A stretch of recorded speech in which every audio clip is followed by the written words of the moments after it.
of 68 by former skipper Marissa Aguilera guided the West Indies women to a commanding score of 281 for 5 in their 50 overs in the third ODI against Pakistan in St. Lucia. In reply, the Pakistan team there are 74 for 3 after 20 overs. The West Indies captain Jason Holder is calling for his batsmen to be more selective in their stroke play and to dig a bit deeper.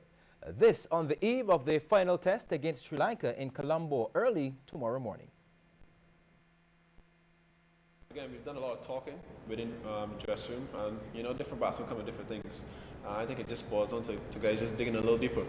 Obviously, we saw that we all got starts, so it's an opportunity for guys not just to put their heads down, dig a little deeper, carry on. I think that's needed in the second test match, and again, we've spoken about it, we've mentioned it, and it's all down to the batsmen in this game. I think we've got to be selective, and just playing into your personal game plan. I just urge the guys to be positive, but be selective. I think once you're selective and you're patient enough, you will get runs. It's all about occupying the crease and spending as much time possible, because you can't score runs in the dressing room. So I think once you're selective and patient, then you can get runs off any bowler. But the Windies didn't just field with the bat, but the fielding was ordinary in the first test as well as the bowling, which allowed Sri Lanka to post over 450 runs. However, the skipper says that they have fine-tuned this area during their practice. Well, the last few days we've done a lot of analysing. We've looked at some footage. We've come in the practice sessions for the last 2 days, and we paid a lot of special attention to our fielding. Obviously, the batsmen getting a chance to get acclimatized to these conditions here at the Kasara, and we just done a little bit more thinking and talking. Hopefully we can just put things right in this test match. We fell down in the field, so that's one area that we really paid attention to these last few days. We try to simulate a match scenario, whereas we can put it in a fielding drill. I think the better off it would be. So we've been doing a bit more fielding. We've picked up the volume of the fielding over the last few days. Hopefully we'll be in better stead for this game. Well, the match bowls off around 12:30 tomorrow morning. In more cricket news, despite a 9-wicket defeat in their latest fixture last night, combined forces still stand at the top of Zone A in the 2015 Guyana T20 cricket tournament. 4 teams, combined forces, Drive-O-Matic, Flight Kitchen and defending champions Gem Starts all have 8 points each, but combined forces have a better net run rate. Playing at the Rice's ground, combined forces fell to Drive-O-Matic after losing the toss. They were forced to bat first. Shane Jones reports. Okay, we've got Jomo Carrington to Ellie Holford, up and over 4 runs. Shane Ramsey with him, dropped short by a Shane Haynes and dealt with. Ramsey taking a liking to Haynes, 6 big ones. Well, Ramsey was run out for 15 before Holford joined him. LBW to Marco Clark for 9, 43 for 2 at that stage. Ravindra Prasad came to the crease, maximum off Leandro Walker. Prasad with no respect for Walker, 6 more. Well, it really didn't matter who it was. Jaheim Mounter back over his head and all the way. But Mounter would get the last laugh. Prasad swinging for the hills once more. Spectacular grab by Kadeem Knight. Plucked that out of the night sky. Prasad gone for 21. Rashawn Primus was in and out. Bowled for a duck. Dadrian Ford was next. Cleaned up by Clark for just 7. Wickets tumbling now. Larry Babb hits this straight up. And that's an easy catch for wicketkeeper Jabari Douglin. He was on his way for 4. Jared Jokes now. Superbly cut and bowled by Carrington for 9 as combined forces finished on 131 for 9. Shane Jones, CBC Sports. In reply, an innings of 56 from Anthony Rollins guided Drive-O-Matic to their target on 134 for 1. Andrea Corbing assisted with 33 and Douglin had 25. And in the night's other game, Stouts Car Rentals defeated 4 Roads by 9 wickets.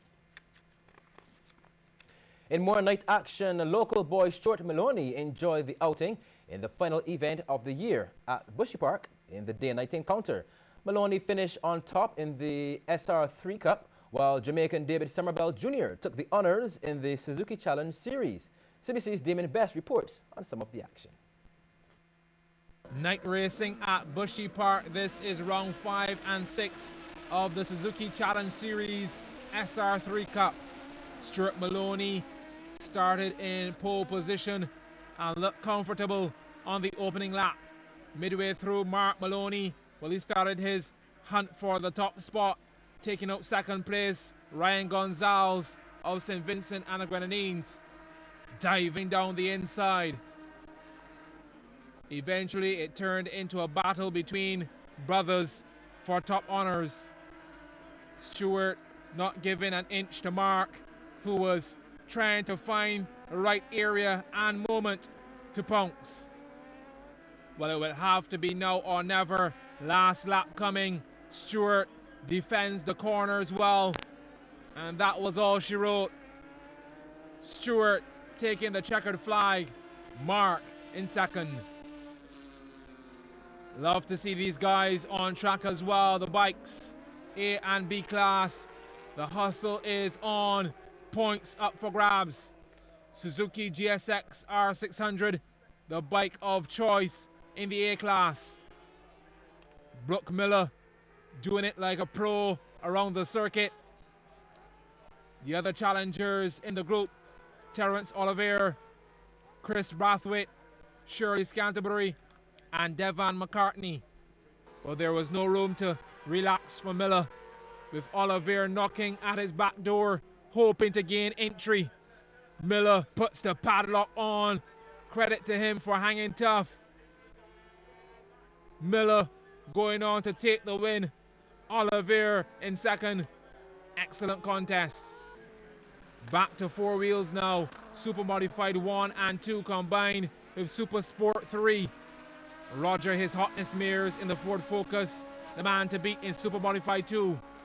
We pick up things on the opening lap. Everybody watching the taillights of Mears in the distance.